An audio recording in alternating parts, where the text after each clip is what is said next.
I just stepped off the floor at CES, the Consumer Electronics Show in Las Vegas.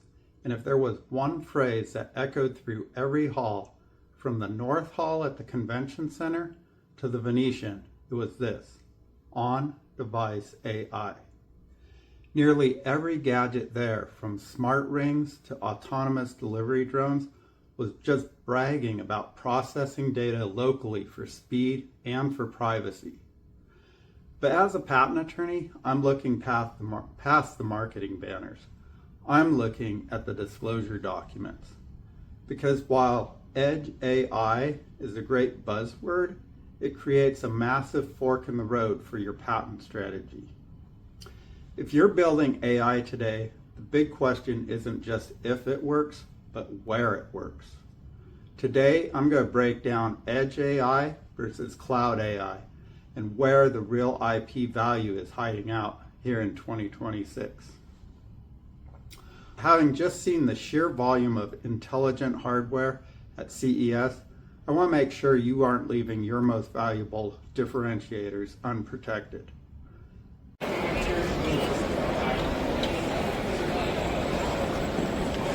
Let's start by defining the tech. Cloud AI, that's the heavy lifter here. It has the massive compute power and the huge data sets. From a patent perspective, cloud AI strategies often focus on the big picture. The complex neural network architectures or the massive data processing pipelines. Think about ChatGPT, what you see on your computer screen. Edge AI, on the other hand, is all about efficiency. It's running on low power hardware right there on the device. Think about AI on appliance in your kitchen like a toaster. CES, I saw startups struggling with this exact split. They had a brilliant model, but their real genius wasn't the AI itself.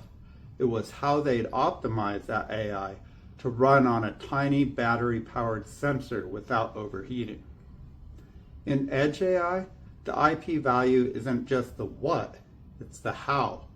We're talking about on-device machine learning optimizations, specialized low-power hardware instructions, and latency reduction techniques. If your hardware is doing something clever to make the AI possible, that's a patent goldmine.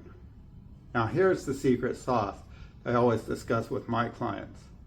I call it the hybrid AI architecture. Most innovators think that they have to choose.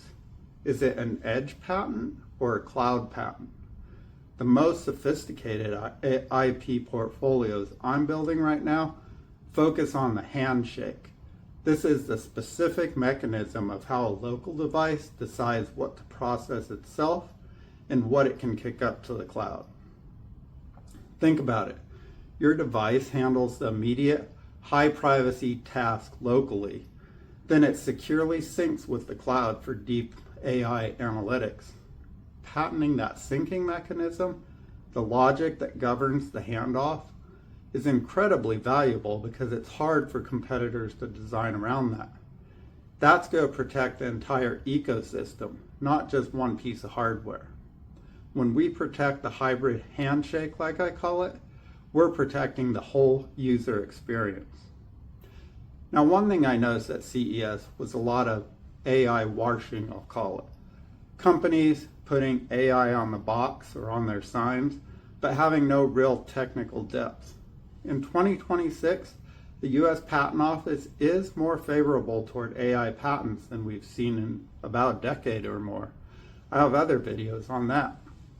But the examiners at the Patent Office still have no patience for buzzwords. To win, your patent needs to describe technical differentiation. Are you using a novel quantization method to shrink your model? Are you using a specific AI handshake like we just talked about to save bandwidth? That's what we're going to need to claim. Don't just say your device is smart like some of these I saw. Let's prove it's unique. If you're moving from a prototype to a product and you want to make sure your AI strategy is actually defensible, let's get ahead of it. If you're building AI on the edge, on the device, in the cloud, or navigating that hybrid space in between, I'd love to help you lock it down. Click the link in the description to book a strategy session directly with me. Let's make sure your innovation stays yours. All right, thanks for watching. I'll see you in the next video.